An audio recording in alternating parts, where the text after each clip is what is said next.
this is a very broad topic, although it might not seem it initially, but self-care has a lot of different implications and it can be seen in a lot of different viewpoints. So looking after yourself is probably the best way to help the people that you work with. And that's because you can only create change through being sustainable. Something has to be in place for a period of time in order to affect change. If you're not there for long enough and you fizzle out or you blow up in 3 months or 6 months or 1 year, then you'll never have the impact you could have over 5 or 6 years. That's the way compounding works. The longer you're there, the bigger difference you can make. So the first part I'd like to touch on is conviction. And that's a confidence within your ideas and your philosophies. And that comes from education, the time spent learning. That doesn't mean formal education, TAFE, high school, university, or courses. It's the overall way in which you view learning. That can come from books, podcasts, YouTube, reflecting on your experiences and mistakes.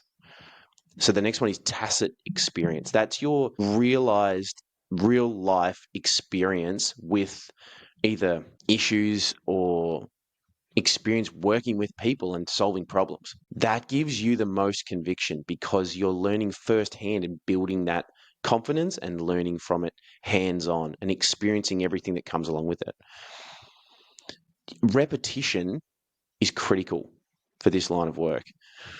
Reflecting on my experience, the reps of being in front of a class every single day for 12 years, it gives you that confidence in being able to speak publicly and speak to people because you're constantly putting yourself in that position to do it. Just like you're in the gym, you're constantly doing the reps, putting in the work, and then you blink a few years down the track and wow, you're a lot stronger or you've got more balance and control over what you're doing. So having a professional approach to your trade, for me, it's more than a trade. It's part of my life, and I've dedicated that myself to that, to education and providing knowledge to others. So personally, my tolerance, my battery, my energy levels are very different to others and those initially starting out in it because I get energy from the things that I do.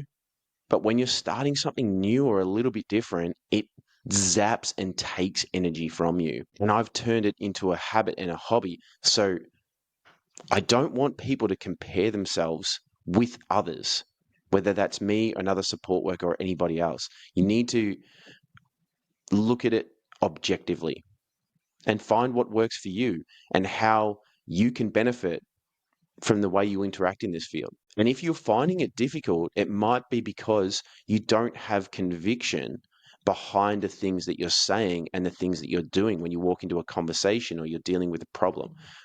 And it becomes that energy drainer. So putting purposeful time into seeking knowledge, whether that's doing the skilled carer courses that are up on YouTube, this is number 9, or you're on YouTube learning about different neurodivergences and strategies, whether you're on ChatGPT asking for help and advice on specific problems, or whether you're talking with families, whether you're talking with professionals and asking the right questions, when you're in meetings with speech pathologists or occupational therapists, whether you're reading articles, whatever it is that you're doing is going to create and cultivate the conviction that makes your job easier because you walk into a situation and you just have a confidence about you and you know that whatever's thrown at you, it doesn't matter. You're going to be able to handle it. So signing up to different professional development courses as well as doing your own readings about different industries, whether you're looking at a David Goggins or a specific writer, particularly more so, I guess, non-fiction, people that inspire you and learning about running a business, learning about how to treat people, learning about mistakes that others have made will put you in a position where you don't have to make the mistakes because you have that conviction in your choices. And you're gaining values and principles from all different industries and views on life and piecing that together, and that makes you the person that you are. So self-care is more than a phrase, it's a perception. And prioritizing yourself and putting time aside for you or you and your partner or you and your family and your friends and people that are important in your life. Because to do this job and to do this job well, you're constantly having to fit in around others and what they need. If you're good at your job, you'll inherently sacrifice yourself and your personal time and go above and beyond and do things for others that receive none, if not less reward than you feel that you deserve. And you might not recognize it initially, but over time, as these things go on, you will start recognizing this, and it can make you bitter. It can make you angry, and so it can eat away at you. So, being proactive with that and trusting people that have been there, that's how you're going to benefit the most. Balancing that self care while running a business and working in the disability support sector is crucial for long term sustainability. Without sustainability, we have nothing.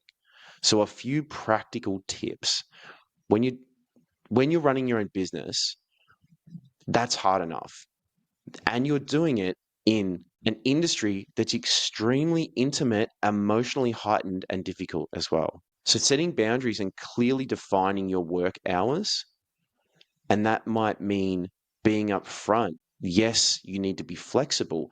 However, what is the shift I'm doing today? Having that open communication and dialogue, whether it's with a parent, a coordinator, myself, what are the hours I'm working, figuring it out how you best feel comfortable with the hours that you're doing and not rocking up and just going, oh, well, I could be here for 3 hours today or I could be here for 8. That's not a boundary that's sustainable over time, and it will wear on you most likely. Difficult because having boundaries in your personal time and maybe putting your phone away at certain hours, when you're not at work, yes, that's something that is important and will help give you sustainability. However, you are running a business, and so your personal time will reflect on running that business. The more time and effort you put into it, the better you're going to be at your job. And there's a lot of things that you do and coordination and conversations with myself or families or whatever it is that you do outside of work hours, and just figuring out with yourself what you're comfortable with.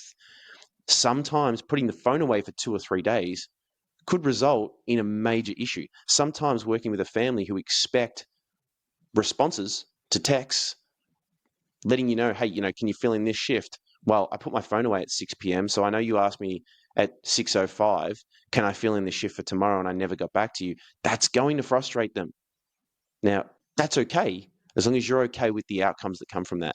And that might mean they don't ask you for fill-in shifts again, or they just have a frustration with you that you're not taking it as seriously as they would, but you will never be able to take it as seriously as they would because it's their family, it's their intimate environment. And for you, yes, it's important. Yes, you have a care and empathy, but it is a job as well. And you deserve your personal time. So thinking about it, figuring it out, because how you go about this will impact relationships in your personal life and your work life. Delegating tasks like, I guess, bookkeeping, uh, that can be something that can be helpful. Using software to help you or programs. I know Henry is one that people use, and Zero is one that people use. If it is becoming burdensome, take the friction out of it by perhaps thinking about paying for bookkeeping resources that will help you, technologies that help you, a receipt app, writing notes down somewhere, finding processes and routines that work. And planning breaks, you are entitled to your personal time away. Yes, you're running a business, and over the longevity of it, what's the point on never taking a holiday for 2 years if it's only going to mean that in 2.5 years you've had enough and you burn out and you leave the industry entirely? Well, why don't you just take a couple of holidays within there, and then you're able to be in the industry for 5 years? Financial self-care by having a buffer uh, for unexpected downturns. Your car needs servicing. You can't work for a certain amount of time because of something that comes up, or you're saving for that holiday. Creating that financial buffer, this all comes with the responsibility of running a business as well as being an adult and having the responsibility of financial knowledge. Look for mentorship and networking, connect with other people and share strategies of support, talking with others within the industry is useful. Working smarter rather than harder, if you have the ability to use AI, for example, and ChatGPT for a couple of admin tasks, do it. Right, do it.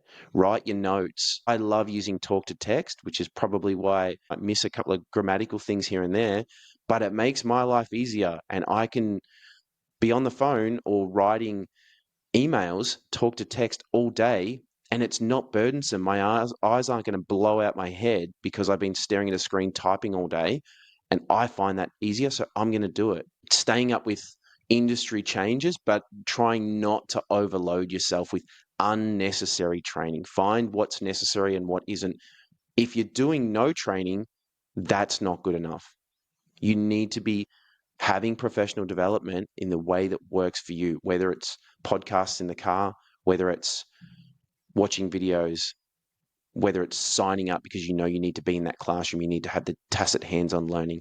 You do need to invest in yourself, creating those emotional boundaries, caring deeply, but not taking on every person's struggles as your own.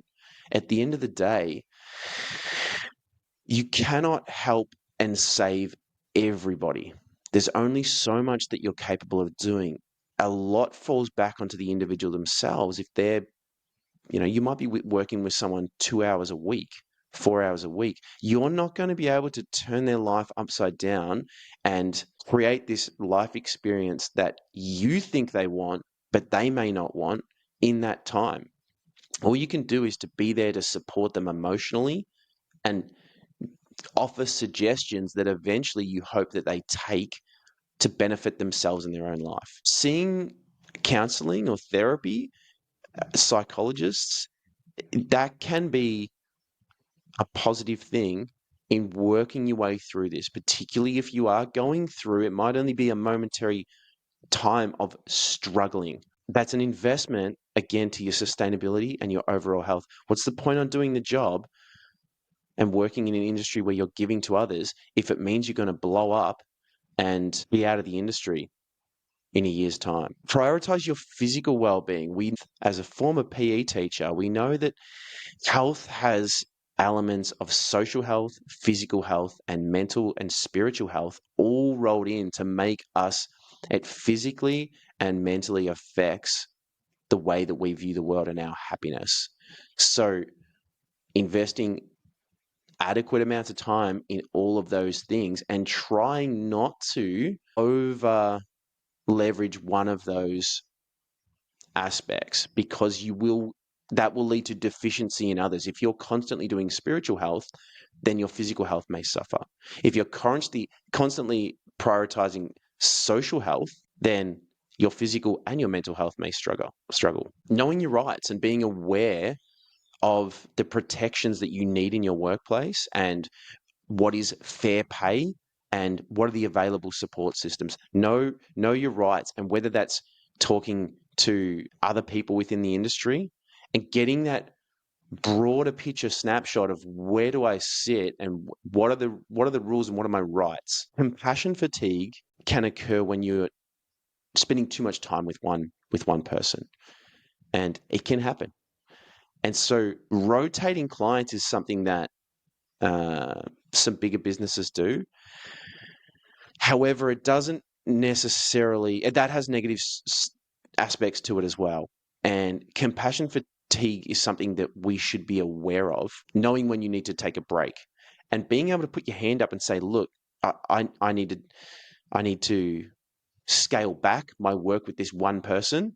We need to add someone to the team because I'm taking too much of the responsibility and the stress, and I can't do it long term. Making sure you've got fulfilling activities outside of work, hobbies, and a social life is going to fulfill that social aspect and potentially physical aspect of health.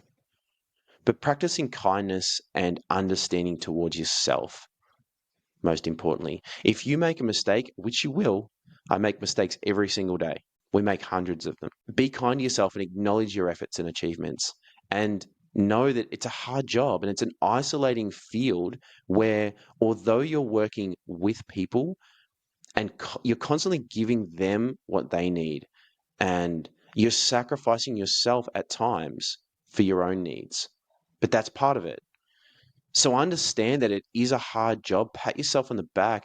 And even if it's a shift that doesn't go to plan, um, it's a support that breaks down, you gave it your everything and you learn from it. And timing is everything in people's lives. And you can't give everything to everyone. You're only one person, and a team environment is needed. Comes back to knowing yourself as well. You'll know what you're good at and where you struggle.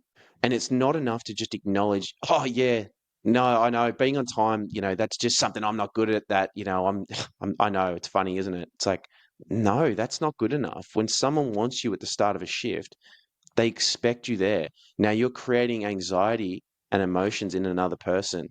And for them, their experience it is real and is correct. Your deficiencies, sure, they're they're okay. But if you're going to rest on that and think that that's okay, then it will come to pass that along the journey someone will get sick of it and they will snap. Sometimes talking about your day at work can be a beneficial thing with friends and family.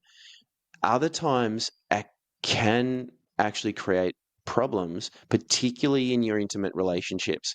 So if you're catching up with friends and you're constantly talking about the problems in your work, maybe those friends start to drift away because they have a different experience with the world and they're not seeing these things that you're seeing and the problems that you have. And it's an emotionally intimate and heightened environment that you're working in. And back on what I was saying before about maybe a support breaking down, you can't control the emotions in someone else's life. All you can be there is to take it as best you can and respond the way that you think's important. And that's why I started this by talking about the conviction within yourself, because when you have that confidence, you're not going to allow those emotions to absorb them and for them to affect your mood, because it's not a stoicism thing, it's just a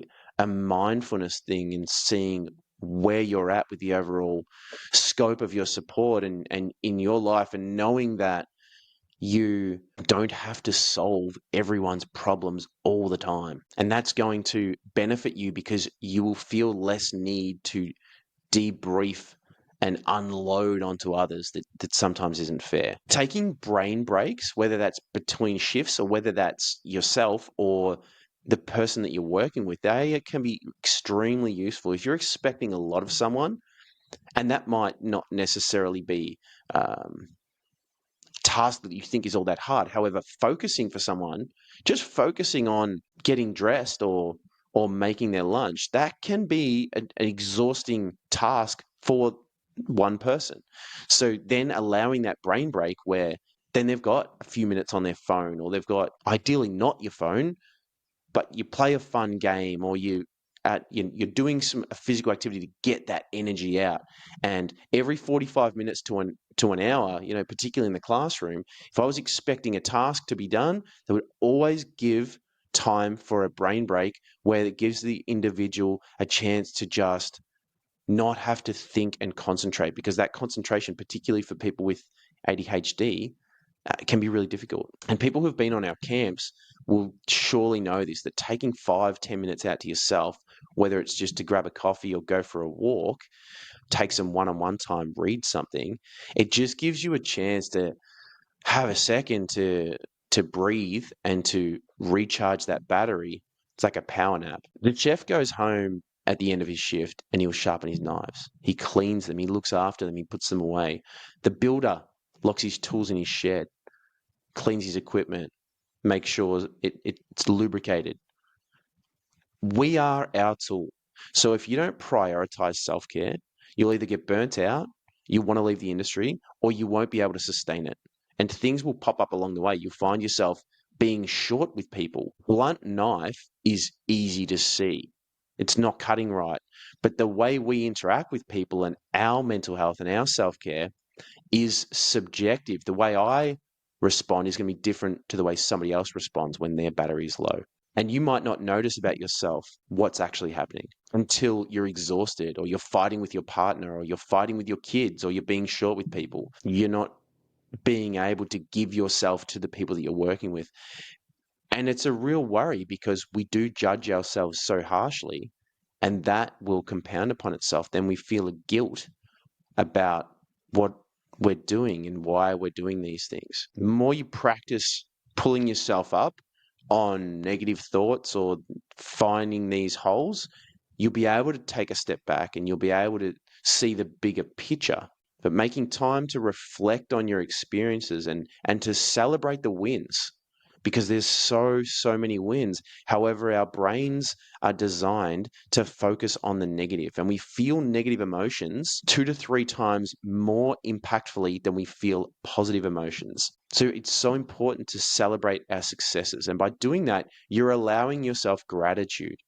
You're allowing yourself happiness, because we provide so much to so many people and we're so close to it that it's hard to see the forest for the trees.